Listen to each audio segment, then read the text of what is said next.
Like, so we can get back into that in a minute, but to stay on the hold on. Yeah. So stay on it. Let me. So I'm assuming, Steven, you are not a flat earther. I guarantee you. Just give us a yes or no. Well, I was a flat earther for some time. Nobody was a flat earther and went back. Nobody was. Zero people. I think I have actually ascended try to the fucking argument. pull this shit. I have ascended the argument, Z. You've ascended. No, that means you fucking are a pussy. Dude. See, here, I like this, Steven, but at the same time, I'm a fucking, like, it's like something inside me happens. We're not going to let you run away from this. I can tell a non-flat earther's face as soon as I see it, and you are definitely not a flat earther, okay? I could look at Thunder Chicken, I could look at Boston Bear, I can see it on their face. I look on your face and I know you're not. So don't say you've ascended it and like, we're still bogged down in the minutia of the physical and it doesn't matter. No, why would it matter? Give me a break. It really doesn't matter though. Like it like the only thing that I've seen it do is ruin relationships between family members. What does that have to do? That's what truth does. What does it have to do? You're right. I did say whether something's true or not. Did you see what 2020 did to relationships? Yeah, they divide people. Yeah, so it's what a true thing versus a false thing. When people stand on true things or what they accept as true, it's divisive. So we're not going to cut you. Boston Bear, why am I going crazy right now? Why did Steven come on and I instantly went crazy?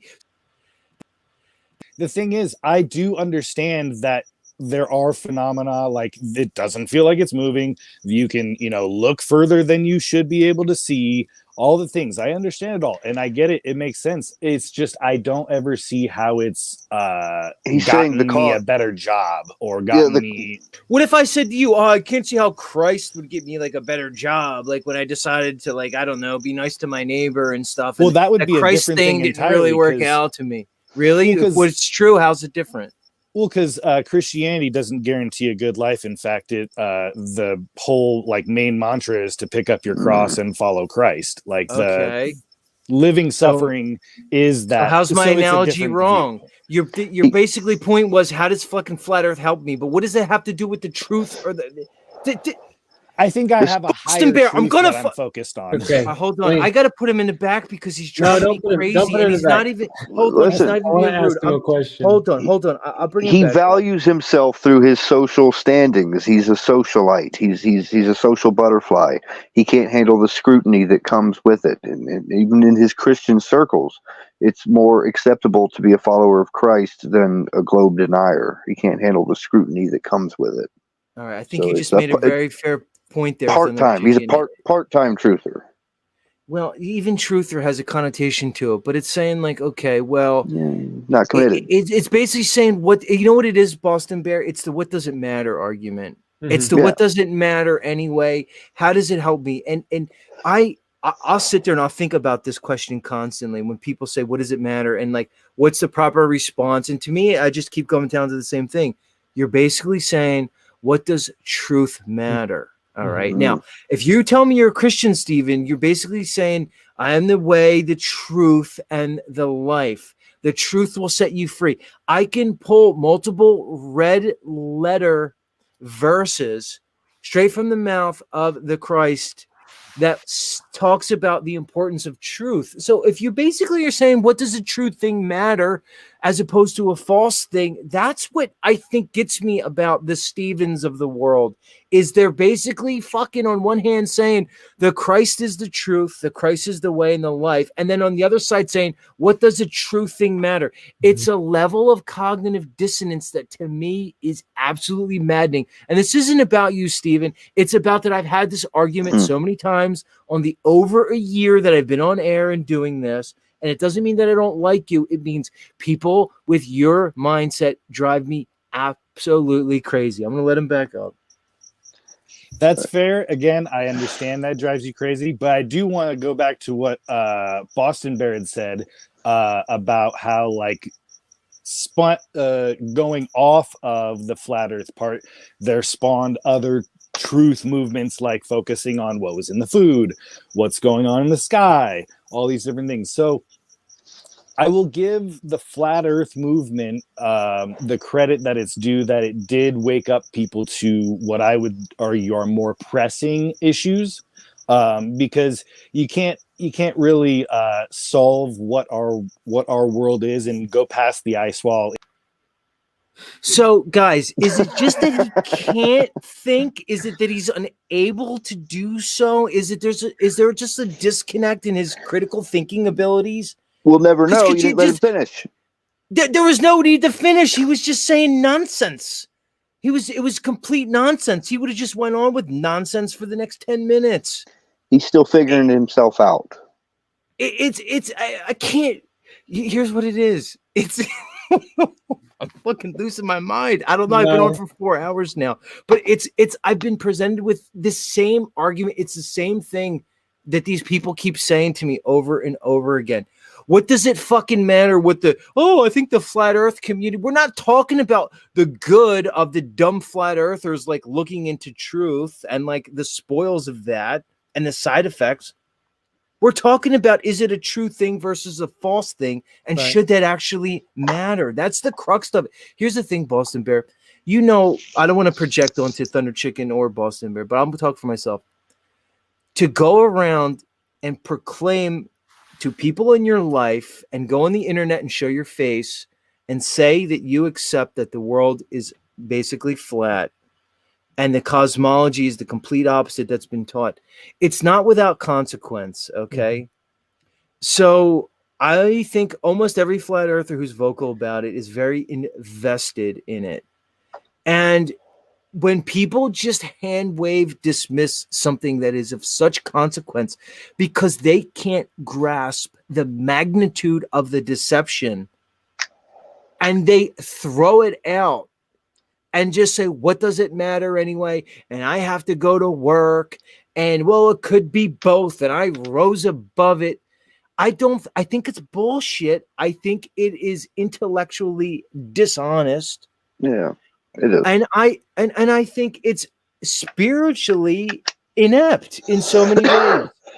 I'm sorry, Steven, I keep shelving you, but you incense me in so many ways, and I'm just going with it because I could sit here and try to be polite, and I could sit here and try to just go along and get along with this conversation. I could end the show, but I'd rather just explore these feelings I'm having right now because it seriously is something that I have to keep working through with the Stevens of the world. I'm sorry. Well, let me say this real quick, because Stephen, this is not an attack on you. Like, I want you to know this isn't an attack, but your response is a cope. You don't know it is because that's just like the lane you're in, and that's fine. And I can explain what I mean if you want, but what you don't realize also is Z is talking from a position of he's made his mind up. He's looked into the data.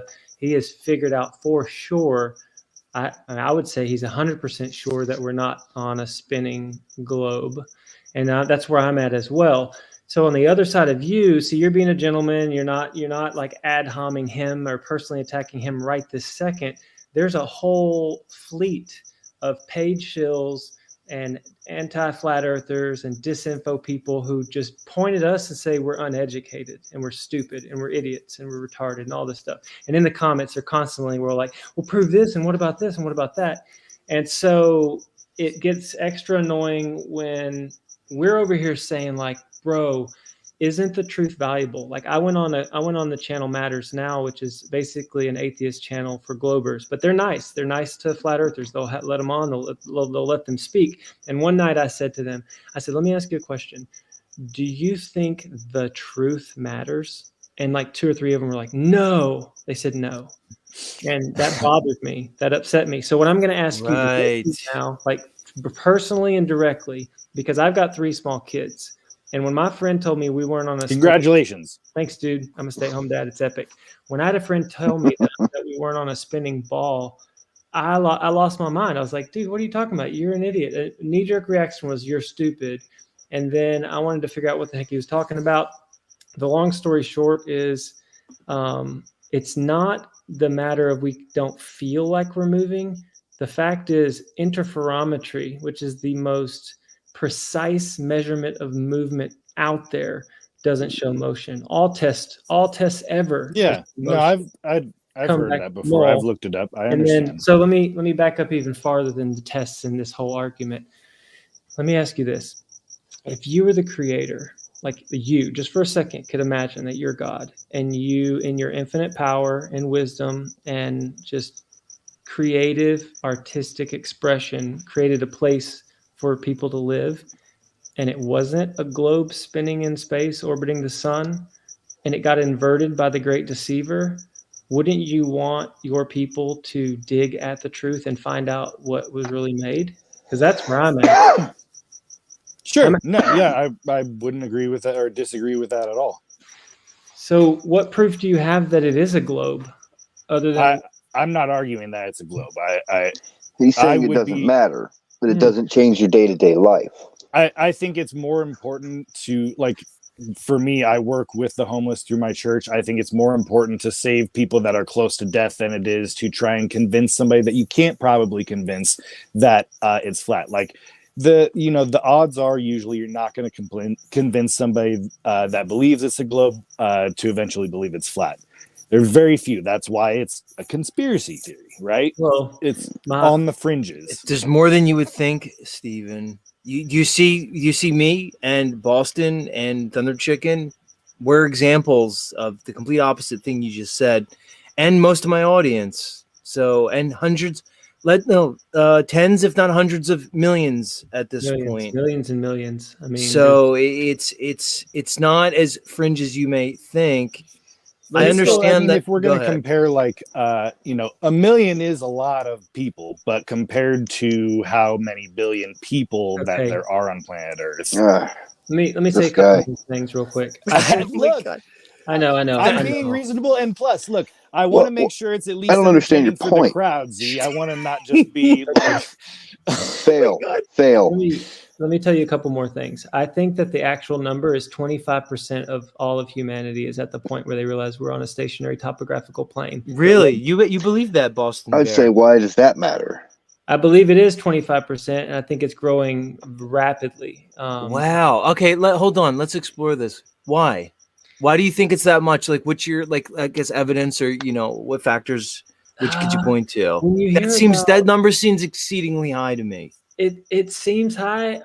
Okay, so my reasoning for saying what I just said was there's an actual poll that came out that had a percentage on it, and I think it was guesstimated to be low. Heard Whitsitt and Dave Weiss talking about it, and they were like, everyone was just kind of in a think tank of like, how many people do you think are really talking about this, and like elbowing their neighbor and saying like, have you heard this? What do you think about it? And I mean, how many people are waking up to it? And I think it's a big number. Now, if I'm wrong and it's 15%, I mean, okay, sue me, but it's a lot more people than just a few over in the fringes and in the corner. I think it's growing. I think there's well, it's not going to stop. I don't think it's going to stop exactly, or maybe, or who knows? But I do think it's going to continue to grow if things remain the way they are. Meaning to say, if civilization remains, if technology remains, I think it's going to keep growing. But I'm not so sure that's even going to happen. Why do we care? Is because I think its relevance is going to kind of fall to the wayside if we enter into like World War III, right? Like, people are going to probably end up being a little bit more focused on surviving. What does the relevant? Here's the thing about I think I'm maybe going to agree with what Thunder Chicken's trying to bring us to. What does the relevance have to do with whether or not God created this world in a particular way where we are the center of creation and the heavens are above us? To me, that's a pretty impactful thing, man. And I think in my mind, it should be impactful for somebody who says they're a Christian and a Bible-believing Christians who believes in Genesis and all the parts in the Bible that point to a geocentric cosmology. Go ahead. You guys are better at this conversation than me right now. Well, like, I would say, like, why do we care the percentage of people that see that, beyond the deception? I say the deception is part of the test of this realm. Like, God, what's the intention of this creation? This is one of the things I get into it with Christians all the time. If God created this and we are the center of the universe, which that's what I think. I'm a geocentric cosmologist. Mm-hmm. That's what I call it, not flat earther. I think it sounds better, for one. but we are the center of creation. This place was created for us. We seem to be the only thing that wasn't created for it. We were placed here. This is our test. This is our dojo, our theme park. Why did God put us here? And I think a really poor argument that globe type people try and make to counter that is like, wouldn't it be equally as much of a miracle if everything was the traditional cosmology, because God made everything just happen to work so perfectly together? I don't think that's a good enough argument, but I'm just like, for the sake of like counter argument. Well, no, for the same reason you don't want to fly a flat Earth flag and admit and talk to about it to your Christian friends. Do you have these conversations with your church, with your congregation? I mean, that would be the place to about it. But yeah, I have friends at church that we talk about this stuff for sure. And like, how did discovery of God change your life? Because you go and help homeless people. How did discovery of flat Earth change your life? Are you still, living a corporate slave life and paying taxes and just like every other schmuck out there? Yeah. I still am a slave. That's what you I'm should going to be slaving. That's what you should, render unto Caesar's that which is Caesar's, but try to separate from Caesar a little bit, maybe. Sure. Yeah. Be in the world, but not of the world. I get it. But do you apply it? Yeah, of course I do. Steven, are you like married guy with like family and stuff? What's your whole thing? What's going on with I mean, I'd rather not get into that stuff just because there's like, it's been rocky lately. So just to save that stuff.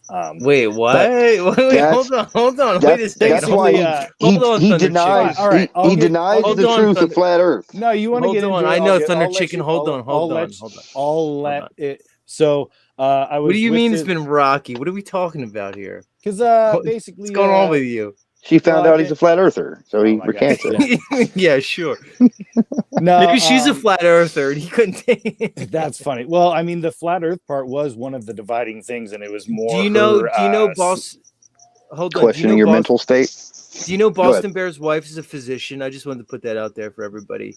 All right, go ahead. Sorry, I sometimes I do this. I get scattered. Sorry, Steven. Please proceed. No, it's fine. No, it was basically just after 10 years of relationship, basically there was a lot of stuff that happened where we both changed and it just kind of fell apart. All right, so you just gave us like the bullshit political version that you're going to give. Like basically, part of the reason that I do say this conspiracy stuff doesn't help is because that was one of the things that drove a wedge between us. Like most women don't like conspiracy; they're not programmed for it. They're by outlook, Steven. Right? Because you're trying to meet this woman on a certain level. Look, here's what I'm going to say. This is my opinion. Women are biologically programmed for consensus. I'm not saying they're unable to, let's say, incorporate a true thing into their mentality, but their natural reaction is going to be to go with the group because it's biological. That's the way it's supposed to be. It's survival. So of course that's going to get into it. But what was the issue? So you're trying to what? Like the last dude that was on here, MFT Dread guy, pretty much said he met a girl. He talked to her and he convinced her. I heard it. He psyoped her into becoming a flat earther or whatever. The language of this guy. I'm just okay. Can I not just tease a little bit? I thought it's funny. I mean, I can see how it'd be funny, like the EBT toilet bowl Earth crowd. I question the intention. Like, what is your intention in poking fun? I'm all cool with poking fun. Do you even know why you poke fun? People like to poke fun at flat earthers because it's easy, Thunder Chicken. You know that because it's one of it's the most easy trope to be. Well, you're so dumb you think the Earth's flat. That's the nature of the deception. That's why I keep saying what it is to be a flat earther, because you're embracing what most of society thinks and has been programmed to think is the dumbest thing you could possibly ever think. The fucking trick of the whole thing that is it's actually the truth, and they've deceived society to such a point that everybody's mind fucked to think that they live on a spinning impossible globe. Let's hold on, Steven. Hold on. All right, so there's so many ways I want to go with you because you're lovable in a lot of ways, but you're I don't want to add hum. I'm going to try to avoid ham. I'm going to keep it above the belt. All right. Because you've ad hommed us a couple times in a way that you probably didn't even know you did it, and I'm sure I probably did it. Then I apologize for any offenses. It's fine. You don't have to. This is the Z Show. Do you know the things that have gone down on this show? No. Don't worry. You don't have to apologize. Okay. So here's the thing. Kindergarten here. I mean, come on. I basically ruined Thunder Chicken's chance at love about, let's say, 8 or 9 months ago, and he seems to be okay with it. He takes the responsibility on it. All right, that's a whole nother story. Let's not go down that road. Live and learn. I saved you, Thunder Chicken. Go ahead, Boston Bear. We'll get into that another time. I got a couple stories to dump out real quick because I'm not trying to take it back here, but you were asking me a minute ago, like, how did I get in 2 years ago and basically just be like in with, some cool people and like not at the top, but I'm listening to some of the top flat earthers. And so this is for Stephen, because you mentioned this too, Z. And I hope he's listening or can hear me. Yeah, I'm still here. Sorry. Okay, cool. So here's the deal. My wife is a physician. She's family medicine and sports medicine, and she's a doctor. And she went to her like major was biology, and then she was in the Air Force for 8 years. So when her husband of 10 years found flat Earth out of nowhere, like all we were doing was living for the Messiah. We were being, the standard good morals and values in the home, trying to raise our kids the right way. When this came onto the plate at my house, it was kind of like her response was, what are you talking about? Like, why are you even looking into this? Like, why are you being so countercultural? I probably heard her say, why are you being so countercultural 8 times in the first few months of looking into this. Oh yeah, they weaponized that phrase. Right. I get it. And so, well, I mean, but if you think about her training in the Air Force and in med school, and in her training is go with the consensus, the majority and what everybody thinks, and peer review is important, and just like you got to kind of like just stay in your lane, and if the authority tells you something, you just say okay. But I'm the spiritual leader of the home, and I don't mean that in some kind of like I'm like ruling over her, because we co-create children and we walk side by side. But if there's something like, if I get a spiritual hunch that we got to get out of here, I have to have the authority to say, like, pack up the kids, let's get out of this house, we got to get out of this town. And that's that kind of like leadership that I'm called to. Well, anyway, I told her, I don't know what my buddy said. It is weird. It doesn't seem right, but I have to, I've known him my whole life. I don't know why he would think this. I have to look into it. And I went into it to prove it wrong. Well, not really to prove it wrong, but I thought I was going into it to be like, oh, I'll debunk this in just a minute. And that's not possible if you go into it with an open mind and you look at the data and you look at the results and you look at the historicity behind how the heliocentric model even came into the picture. And so I'm just telling you, over the 4 months, 5 months that I was looking into it, I quickly realized that I had to stop talking to her about it and just do my own research on my own. Because in the beginning, I don't want this to sound weak or anything, but I was kind of freaked out. I was like, other deceptions were coming crashing in at the same time. And I was telling her, like, all history's a lie and this isn't correct. And we don't live on a spinning ball. And I didn't know really what to do with all my emotions. And her response to that was like, whoa. So I just I had to slow it down. I got a P1000. I started looking at the stars and the moon with my kids and thinking about stuff. And then I started showing her images of the stars. And it just, we started looking in the Bible, rereading Genesis and rereading how many times it says that the earth is on a firm foundation and shall not be moved. And she's like, wow, it says that? And anyway, long story short, she's come around to believe that we're on a stationary topographical plane, not because I forced her, not because she had to, but she looked into it with an open mind and an open heart. So that's how that progressed. And it's been, a year and a half now. And, she's even like flat smacked a couple people. She's like, well, have you ever heard about biblical cosmology? And she's telling people about it too, which is pretty epic. That's the first part of what I wanted to say. The second thing is this happened to me within the last 3 weeks. I got on a stream on a Zoom with Witsit and a military pilot that shall be unnamed, because he's still a contractor for the military. He flew F-15s, and his flat Earth awakening, because somebody told him, like, dude, did you ever hear about flat Earth? And this is a dude with a long history flying. They were in Afghanistan and they were flying towards K2. and he was at 28,000 feet, and he did his targeting system at the tip of K2, and it's all off of radar. And it told him that there was zero difference from his cruising altitude and the tip of the mountain, and the tip of the mountain was over 300 nautical miles away. And he said right then it clicked that mountaintop, if it was on a spherical ball Earth, should have been 5 degrees or more below his horizontal, and it wasn't. And so I thought that was awesome. It was kind of like an amazing thing to hear a military. Wow. So hold on, let me get into this. So would you say it was at 18,000? Is that what you said? No. The plane was at 28,000 feet. 28,000. Okay. Yeah. And K2 is a 28,000 foot peak mountain. And right. He set his little targeting beacon at the tip of K2. And it said that it was zero difference from the there was no declination. Right. Because he was 300 nautical miles. Over 300. He said over 300. So he was explaining that when you're doing air-to-air combat, if somebody is on your horizontal or on your horizon, that you're at the same level. He said if they're below the horizon as you're flying, they're below you. And if they're above the horizon, they're above you. Because he said when you're fighting, you need to be in the upper position, the higher position, because the missiles work more efficiently to go down than they do to go up at somebody. And then he was just playing around, testing it. So we can talk about that some more, but we took a family trip to see my wife's family, and we were getting on the plane, and I had my daughter, my 3-year-old, and we were getting on, and I told the stewardess right there, or the flight attendant, I was like, hey, this is my daughter's first flight. And they said, oh, bring her by. We'll let her see up front and everything. And my 7-year-old, my 5-year-old as well.